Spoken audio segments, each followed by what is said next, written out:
तो finally NIOS में अक्टूबर 2025 का 10th एंड 12th का रिजल्ट आ चुका है। आप अपना रिजल्ट चेक कर सकते हैं, लिंक डिस्क्रिप्शन में है, वहां पर क्लिक करेंगे तो आप अपना रिजल्ट चेक कर लेंगे। बाकी मेन प्रॉब्लम आ रही है कि किसी के रिजल्ट में आरएल है, किसी के रिजल्ट में एसवाईसीटी है, किसी के रिजल्ट में ए भी दिखा रखा है, किसी के रिजल्ट में 4 टाइम्स एक्स है, किसी के रिजल्ट में आईएमपीआर आ गया है।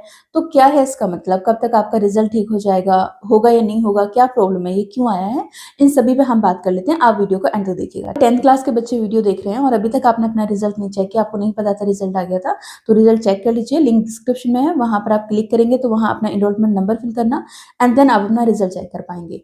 अब रिजल्ट कैसा गया आपका, अच्छी परसेंटेज आई है, आप पास हो गए तो कांग्रेचुलेशन। बाकी अगर किसी वजह से आपके रिजल्ट में एसवाईसी, एसवाईसीटी, एसवाईसीपी या फिर 4 टाइम्स एक्स शो कर रहा है या फिर आरएल लिखा हुआ है, तो इसमें आपको क्या करना है और कब तक आपका रिजल्ट आ जाएगा। किसी भी केस में आपको एग्जाम दोबारा देना पड़ा तो 10th class and 12th class के दोनों के रूल अलग हैं, तो आपको क्या करना है, वीडियो को बिना स्किप किए देखना है। आपके रिजल्ट में एसवाईसी, एसवाईसीटी या एसवाईसीपी आया है, इसका मतलब है आपको एग्जाम दोबारा देना पड़ेगा। ठीक है, इसमें इसका मतलब होता है कि आप किसी थ्योरी में या प्रैक्टिकल में या फिर आप दोनों में ही फेल हो गए हैं, तो उसका तो आपको एग्जाम देना पड़ेगा। अब एग्जाम आप दे सकते हैं, अभी ऑन डिमांड में एग्जाम दे सकते हैं। जैन, फेब, मार्च 3 मंथ है आपके पास, जब भी आपकी एग्जाम की तैयारी हो 6 से 7 दिन बाद भी आप सीट बुक करके एग्जाम दे सकते हो।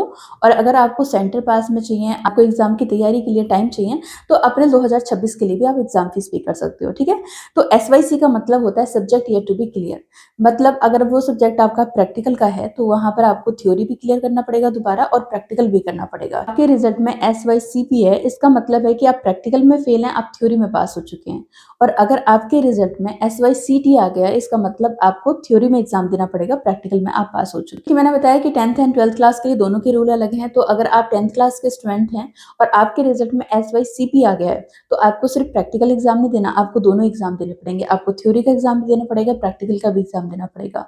सिमिलर वे में आपके रिजल्ट में एसवाईसीटी आ गया है, तो यहाँ पर भी कंडीशन वही है कि प्रैक्टिकल का एग्जाम भी देना पड़ेगा, थ्योरी का एग्जाम भी देना पड़ेगा।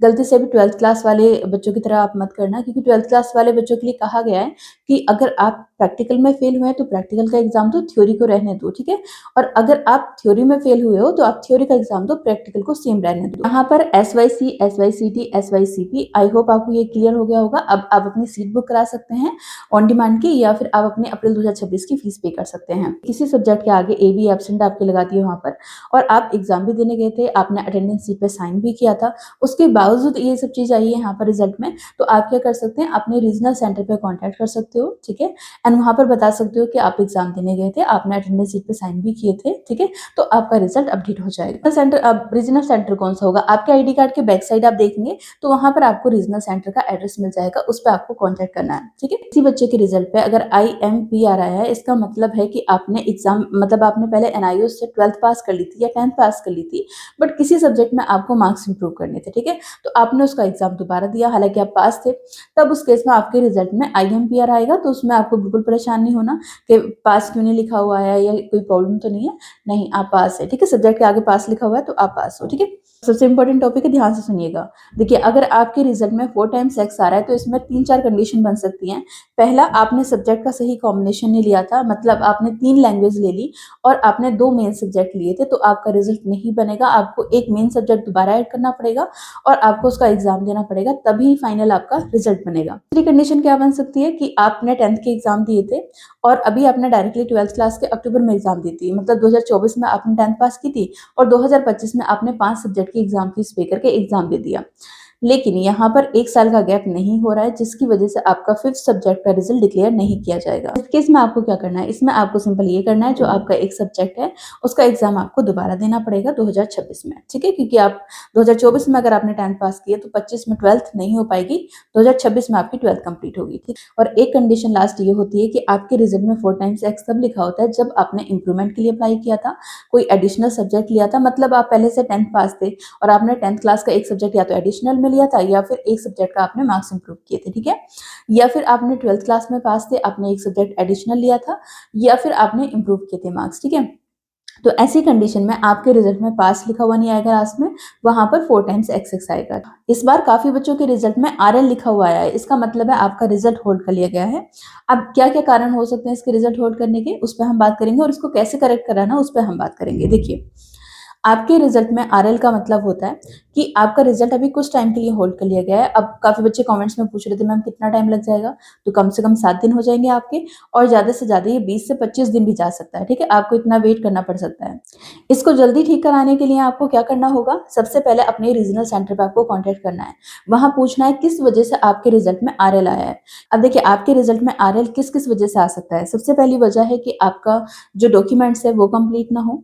सेकंड हो सकता है कि आपके जो प्रैक्टिकल के मार्क्स हैं वो स्कूल की तरफ से ना दिए गए हों, जिससे आपका रिजल्ट अभी अपडेट नहीं हुआ है, ठीक है? थर्ड यहाँ पर कंडीशन हो सकती है कि आपकी जो आंसर शीट है उसको सही से चेक किया जा रहा हो। कई बार ऐसा होता है कि बच्चे या तो अपनी आंसर शीट से किसी को बता देते हैं अपने क्वेश्चंस, दूसरे बच्चे सेम पीछे से देख के कॉपी कर लेते हैं। कभी-कभी बच्चे खुद किसी से पूछ लेते हैं। अगर आंसर मैच कर रहे होते हैं तो उस कंडीशन में भी आपका रिजल्ट होल्ड पे लगा दिया जाता है। इन वजह से आपका रिजल्ट जो है वो होल्ड पे लगा दिया गया है। बट आपको परेशान नहीं होना, आपको अपने रीजनल सेंटर पे कॉन्टैक्ट करना है। सिंपल उनसे पूछना है कि हमारा रिजल्ट कब तक अपडेट हो जाएगा और किस वजह से हुआ है। मान लो किसी डॉक्यूमेंट की रिक्वायरमेंट है, जैसे लाइक आपने टीओसी कराई थी। टीओसी के लिए आपकी मार्कशीट में कोई प्रॉब्लम हो सकती है, कुछ भी हो सकता है, ठीक है? तो आपको वहाँ पर उनसे पूछना है कि किस वजह से ऐसा हुआ है और ये आप कहाँ पूछेंगे? आपके जो आईडी कार्ड है उसके बैक साइड में रीजनल सेंटर दे रखा होता है। आप चाहो तो रीजनल सेंटर पे विजिट कर सकते हो अगर पास में है, और अगर आपका रीजनल सेंटर दूर है तो फिर क्या कर सकते हैं, आप गूगल पे सर्च करेंगे NIOS regional centre number and वहाँ से आप उन्हें कॉन्टैक्ट कर लेंगे, ठीक है? गाइस आपके सभी डाउट क्लियर हो गए होंगे। अगर आपने 10th पास किया एनआईओएस से और आप एनआईओएस से 12th क्लास करना चाहते हैं तो स्क्रीन पे दिए हुए नंबर पे हमें कॉन्टैक्ट कर सकते हैं और अपना एडमिशन करा सकते हैं। साथ ही साथ आपका रिजल्ट कैसे गया प्लीज कमेंट सेक्शन में बताइएगा। और इस वीडियो से अगर आपकी हेल्प हुई है, आपके डाउट सॉल्व हुए हैं, तो वीडियो को लाइक करके अदर स्टूडेंट तक शेयर कर देना जो बच्चे परेशान हो रहे हैं। तो आज की वीडियो में इतना ही, मिलेंगे नेक्स्ट वीडियो में। Thank you for watching.